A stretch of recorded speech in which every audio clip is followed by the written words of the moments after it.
Il faut qu'on parle de Gecko Moria. Oda nous a lâché une bombe dans le dernier chapitre. Si vous ne l'avez pas lu, c'est pas grave, ça va pas vous spoiler sur ce qui se passe au niveau de Elbaf. Il semblerait que Moria vienne de Wano Kuni et serait un Kozuki. Qu'est-ce qui nous a lâché comme bombe Eiichiro Oda? Est-ce que c'est un retcon du personnage? Est-ce que c'était déjà prévu depuis le début? Est-ce qu'il part totalement en live? Et si ça s'avère vrai, c'est-à-dire que Gecko Moria est bien un descendant des Kozuki, quelles vont être les implications pour le futur de One Piece? On va essayer de répondre et d'analyser tout ça ensemble dans cette vidéo. Et d'ailleurs, il y aura plein de petites vidéos comme ça les mercredis sur la chaîne. On va mettre déjà un truc qui est très important à comprendre, c'est-à-dire que nous, occidentaux, nous ne pouvons savourer et comprendre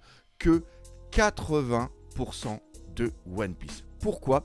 Parce que Eiichiro Oda, déjà, c'est un fan de Kabuki, c'est un fan du folklore japonais et il aime bien mettre dans son œuvre énormément de références, mais surtout énormément de jeux de mots, de jeux avec certaines interprétations, onomatopées, rire, nom de personnage, utilisation d'attaque. Et ça, malheureusement, même si tu es le meilleur des traducteurs, pouvoir le traduire en anglais ou en français, c'est hyper difficile parce qu'il faut souvent mettre des putains de pavés pour expliquer tous les tenants et les aboutissants. C'est pour ça que moi je suis hyper friand d'un site qui s'appelle la librairie d'Ohara. Et Arthur, dernièrement, j'ai lu un truc qu'il a fait par rapport à Moria et en le lisant, j'ai eu énormément d'idées qui sont venues en tête. Déjà, ce qui est très important quand on fait une théorie ou quand on analyse un personnage, on essaye d'abord de dire tout ce qui est factuel, c'est-à-dire ce que l'on sait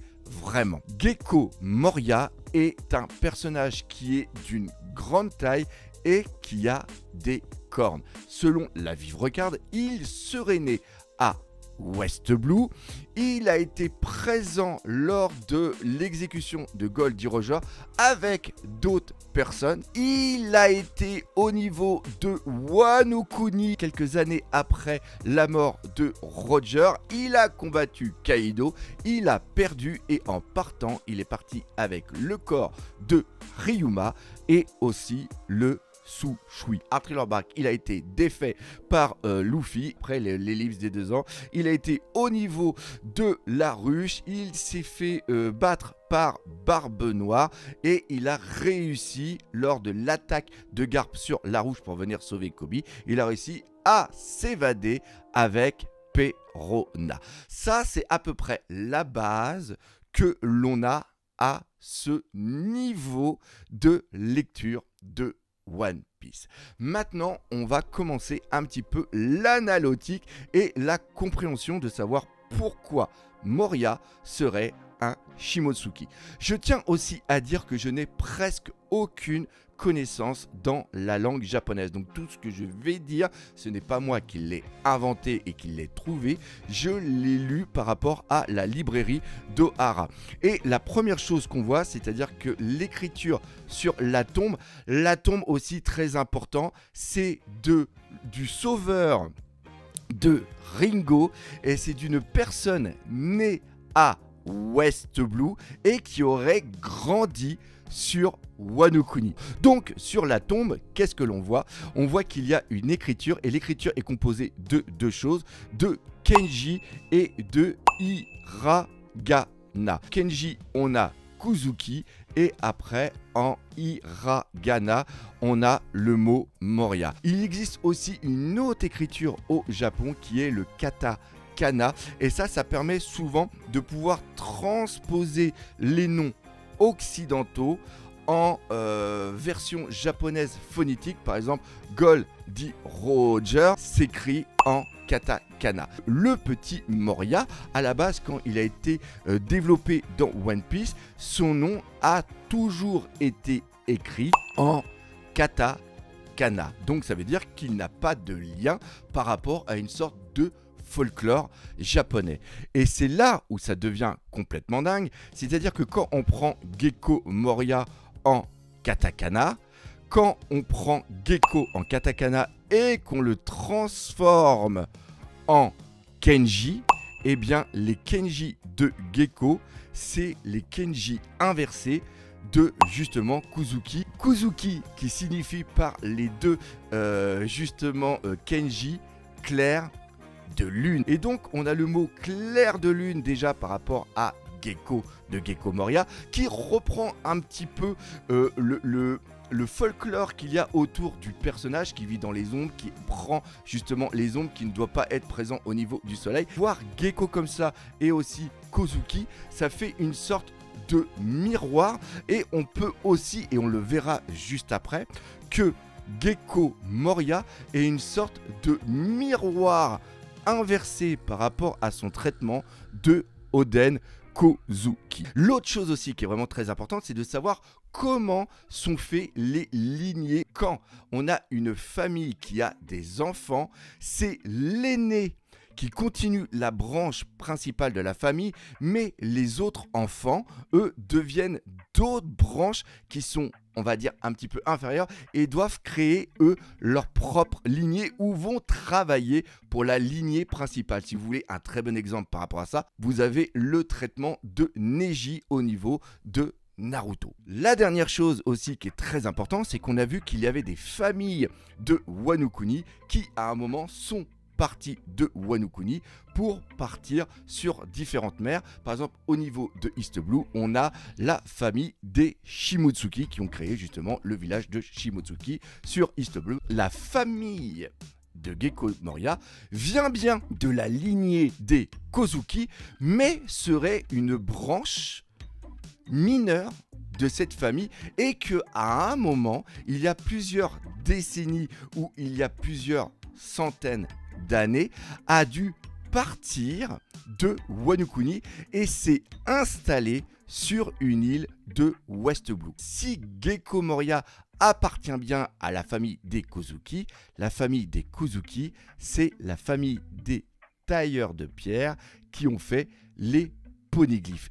Et ils ont donc un savoir, et ce savoir est transféré de famille en famille, et on peut imaginer que même les autres branches de la famille des Kozuki ont aussi ce savoir. Maintenant, pourquoi il serait parti? Et là, on va reprendre une caractéristique que je vous ai dit juste au départ, c'est que Moria, il a des cornes, et au niveau de Wano Kuni, on ne voit absolument aucune personne habitant Wano Kuni qui a des cornes. Si on a bien quelque chose qui a des cornes, c'est au niveau de Onigashima, la créature qui est le centre de Onigashima. C'est une créature cornue. On peut imaginer qu'il s'est passé quelque chose il y a plusieurs centaines d'années.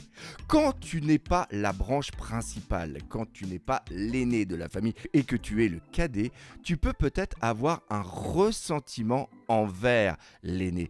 Et la meilleure façon de continuer la lignée, c'est peut-être de destituer ou de tuer l'aîné et de prendre sa place. Et on peut imaginer qu'il y a une ou plusieurs centaines d'années, le frère cadet de la lignée des Kozuki, qui formera plus tard la lignée justement des Gecko et qui va être expatrié, à un moment a voulu s'allier avec des créatures qui sont puissantes, des créatures cornues qui habitaient à côté de Wano Kuni, pour justement se marier avec l'une d'entre elles, avoir des enfants et après avoir de la puissance pour renverser justement Wano Kuni. Et la créature qu'on a au niveau du crâne est peut-être cette trace immémorielle de l'ancien sorte de coup d'état qu'a fait un Kozuki par rapport à la lignée principale. Et donc tous ceux qui appartenaient aux créatures cornues qu'on voulu destituer, ils ont été après expatriés pour aller sur une certaine île au niveau de West Blue. Quand ils ont été au niveau de West Blue, au fur et à mesure du temps, leur nom Shimotsuki s'est transformé en Gecko. Cependant, ils ont toujours gardé en tête qu'ils venaient d'un certain endroit, qu'ils venaient de Wano Kuni, et après plusieurs centaines d'années, ils ont tenté de revenir d'où ils étaient originaire, et avec le temps, cette histoire s'est peut-être oubliée, et ainsi la famille de Moria et d'autres personnes ont pu revenir au niveau de Wano Kuni et ont pu grandir sur Wano Kuni et sur Ringo. Le fait aussi que ça soit un Kozuki, il est peut-être aussi au courant de certains secrets au niveau de Wano Kuni, comme par exemple pouvoir tailler les pierres, comme je l'ai dit, lire les poneglyphes et aussi savoir qu'une certaine arme antique est présente justement sur Wano Kuni. Ça va avoir son importance plus tard. À un moment, Moria a senti l'appel du large et a voulu devenir un pirate et il est parti. On sait qu'il est parti parce que au moment de la mort de Goldie Roger, il était présent lors de son exécution et on le savait qu'il était un pirate. Roger est mort, il lance cet appel pour le One Piece. Gecko Moria a peut-être les informations par rapport au poneglyphe, donc il sait comment peut-être atteindre le One Piece, mais ce qui lui manque, c'est vraiment la puissance. Et la puissance, on peut la trouver où ?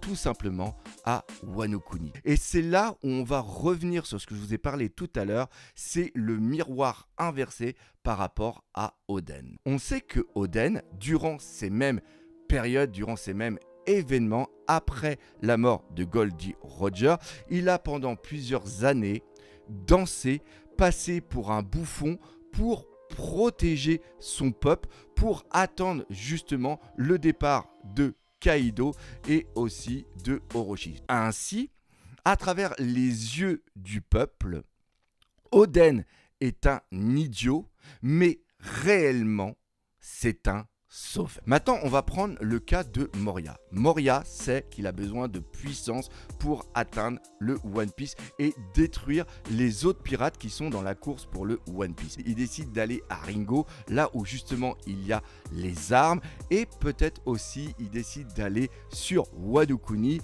pour prendre possession de cette arme antique qu'est Pluton. À cette époque-là, on ne sait pas encore s'il maîtrise ou non la totalité de son fruit du démon. Il le possède parce qu'on voit justement qu'il y a toute cette iconographie au niveau des ondes et on voit aussi qu'il combat avec un katana. Quand il arrive sur Ringo, non pas pour sauver une population de Kaido, mais pour venir prendre, tel un pirate, la puissance, la matière, les armes et aussi l'arme antique, Kaido combat Moria et Moria se fait totalement battre par Kaido. On voit bien que Moria vient sur Wano Kuni avec un but néfaste. Mais comme il vient et qu'il y a cette attaque au niveau de Ringo, à travers les yeux de la population, il est là comme un sauveur. Une personne qui est venue et qui a existé, qui a grandi sur Wano Kuni, revient à travers les mers pour destituer Kaido. Chose malheureusement qui ne se passera pas. Aux yeux de la population, Moria est un sauveur. On ne retrouve pas son corps, donc on fait sa tombe, et en plus il y a eu un pillage du Sushui et aussi de Ryuma. N'ayant pas revu le corps de Moria, la population a sûrement pensé que le pilleur a pris aussi le corps de Moria. Et c'est là où ça devient complètement dingue. Pourquoi il a besoin de ça, Moria? Moria, après, on sait que pendant plusieurs années, il va construire un équipage qui fait un petit peu penser à l'équipage de Xebec. Justement, on voit que plusieurs morts vivants de l'équipage de Moria appartenaient à l'équipage de Xebec. Ryuma, c'était qui? Ryuma est celui qui a tué un dragon avec le Sushui. Donc Moria a pensé que pour détruire Kaido, pour détruire le dragon, il nous faut une personne qui a déjà détruit un dragon. Et donc quand il a pris Ryuma et aussi le Sushui, c'est dans le but de plus tard tuer Kaido. Et tuer Kaido, pourquoi? Parce que Kaido appartient à l'équipage de Xebec. Malheureusement, entre-temps, il y a un Luffy qui est arrivé à Thriller Bark et tous les plans de Moria sont tombés à l'eau. Maintenant, au temps présent, quand on lit One Piece, qu'est-ce qui se passe au niveau de Moria? Moria s'est échappée de la ruche avec Perona. Perona, elle va obligatoirement chercher l'aide d'une personne qu'elle connaît très bien et dont elle connaît les capacités. Et cette personne n'est autre que Mihawk. Pour trouver Mihawk, c'est aussi super facile. Il est sur l'affiche de la Cross Guild, donc il faut aller à la Cross Guild pour trouver une protection. Et ainsi, Gecko Moria va se retrouver au niveau de la Cross Guild. La Cross Guild, Baggy a dit qu'il voulait atteindre le One Piece. Cependant, il a besoin de quelqu'un pour lire les poneglyphes. Luffy, il a qui? Luffy, il a Robin. Barbe Noire a Puddin. Shanks, lui, il a le scénario pour lui, parce que Eshiroda avec Shanks, il arrive à faire n'importe quoi. Donc l'autre empereur qu'il nous fallait, c'est tout simplement Baggy. Et Baggy, à travers ce Kozuki qui est Moria, a peut-être les capacités de lire les poneglyphes. Je vous ai dit au début de cette vidéo que pendant l'exécution de Goldie Roger, il y avait plusieurs personnes. Il y avait Baggy, il y avait Moria, il y avait Mihawk, il y avait Shanks et il y avait aussi Doflamingo. Shanks, on va l'enlever.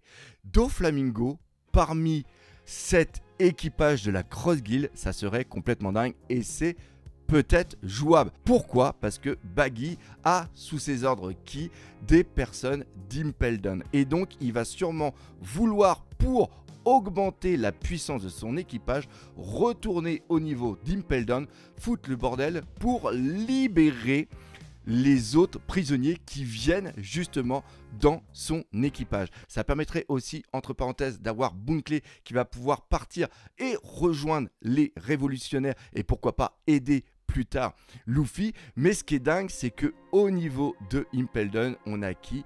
On a un petit Doflamingo. Doflamingo qui va être libéré. Il ne va pas être sous les ordres directs de la Cross Guild, mais il va profiter de la Cross Guild pour foutre un petit peu le bordel et regarder ce chaos qui est en train d'émerger au niveau de One Piece. On se rappelle la conversation qu'il avait eue avec Magellan. Et ce qui est aussi dingue, c'est que le petit Doflamingo est au courant du secret qui renverserait le monde au niveau de Marijoa. Et ce secret, c'est tout simplement Im-sama. On a Barbe Noire qui est au courant de l'existence par rapport justement au doyen de Im-sama. Luffy va avoir connaissance de Im-sama, Shanks a connaissance de Im-sama et Baggy, à travers Doflamingo, va aussi avoir connaissance de Im-sama et de qui contrôle réellement le monde. La Cross Guild va atteindre une puissance, mais surtout un intérêt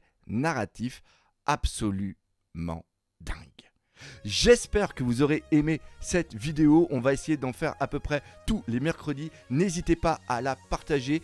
Surtout, essayez aussi de tout ce qui est les boosts et tout ça. Je ne sais pas encore trop comment ça fonctionne. Mais surtout, ce que je veux, c'est que vous kiffiez One Piece. Et on n'oublie pas que One Piece, c'est la vie.